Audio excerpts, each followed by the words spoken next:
Today's stories: forensic analyst Paul O'Sullivan clashes with MPs. KZN foot and mouth spreads and gets much worse due to vaccine shortages. And North Korea's culture crackdown. Watch Squid Games and K-pop and it could be a death sentence. Hello, I'm Jane Dutton. EWN, in touch, in tune and independent. Accountability fights on two fronts, in Parliament and at Madlanga. Forensic analyst Paul O'Sullivan clashed with MPs after trying to bar questions on anything before 1990, citing family security. There have been multiple attempts on my life. This paragraph number 3 is not worth the paper written on it. We're going to ask questions beyond 1990 and they're going to be answered here. Let's all agree that the committee does not accept this condition in its proceedings. At the Madlanga Commission, Ekurhuleni's suspended head of legal, Kemi Buhari, is accused of trying to mislead IPID through conflicting letters on action against EMPD Deputy Chief Julius Mkhwanazi, and confirmed he never advised the city manager to take disciplinary action against him either. Ekurhuleni's suspended head of legal, Kemi Buhari, is accused of being part of a clique of senior municipal officials who protected EMPD's deputy chief, Julius Mkhwanazi, from accountability. When Ekurhuleni's former city manager, Imogen Mashazi, appeared before the Madlanga Commission last year, she said she was advised by the municipality's legal department that IPID's charges against Mkhwanazi were not sustainable. Buhari, who heads up the municipality's legal department, was grilled by Commissioner Sandile Khumalo on this. Is that what you told the city manager? That the charges are not sustainable? We believe the charges are not sustainable, yes, correct. So then how can you expect a city manager to proceed to charge Julius Mkhwanazi if you yourself told her that the charges are not sustainable? Because of the process, we're still embarking to clarify it, but I did tell her that, yes. Despite wanting clarification on certain matters in Mkhwanazi's case, Buhari told the commission he never followed up with IPID. Thabiso Koba, Eyewitness News. Thabo Bester wants out of Supermax, saying it's strangling his defence. The convicted killer and rapist is in the Pretoria High Court challenging his transfer from Khosi Mampuru to Ebongweni. He was moved to South Africa's only super maximum prison last month. Correctional Services is opposing the bid, but his lawyer, advocate Moafrika wa Maila, says the case is urgent because Bester's High Court trial is underway and it's impossible to consult with him properly at Ebongweni. KZN foot and mouth outbreak worsens as vaccine shortages slow the fight back. KwaZulu-Natal says a shortage of vaccines has dented its response to the foot and mouth disease outbreak. And the province has been declared the epicenter with more than 200 confirmed cases.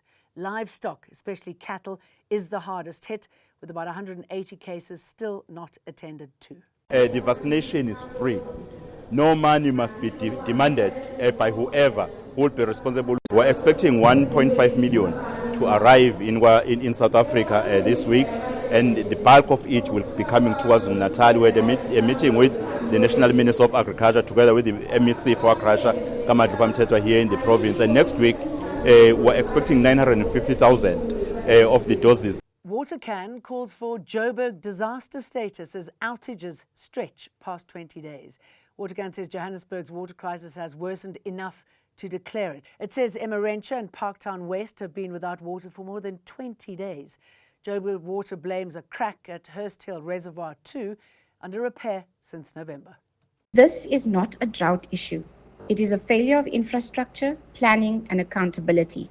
Everyone has to take responsibility for the situation we're in right now. People are now queuing for hours at tankers, fighting over water, and vulnerable houses are being left with nothing. We've been sitting with a similar problem, but not to this extent for 21 days. But we've been sitting with a similar problem for the past 2 and maybe longer years, but the nightmares started 2 years ago. And it is simply because of our location. Targeting gangsterism, murder and gender-based violence in the Western Cape, the Justice, Crime Prevention and Security Cluster is hosting a ministerial imbizo in Athlone. Ministers, deputy ministers and senior officials are meeting residents at the Dulcie September Hall. Deputy Minister Polly Bushielo urged authorities to take down gang bosses and warned corrupt officials in the justice system. Including our police and our correctional services and everybody who do crime, we're drawing an eye. Tell us where it happens, when is it happening, we got our ways. I want to thank the community for using that number. Please use more.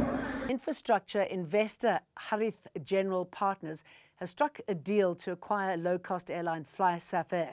The transaction still needs the green light from the Competition Commission and aviation regulators.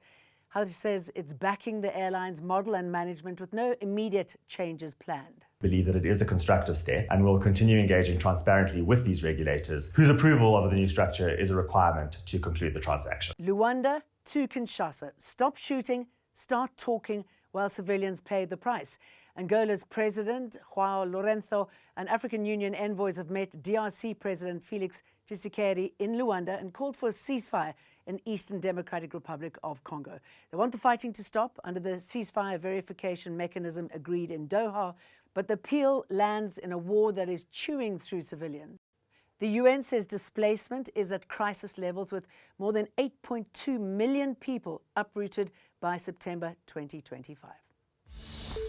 And North Koreans caught watching South Korean dramas or listening to K-pop could pay with their lives, Amnesty International says. Escapee testimonies describe arrests and executions linked to South Korean media, with Squid Game singled out as a top target. Amnesty says the crackdown is driven by Kim Jong-un, treating South Korea culture as a serious ideological threat. We'll leave you with that story. See you again tomorrow. EWN, in touch, in tune, and independent.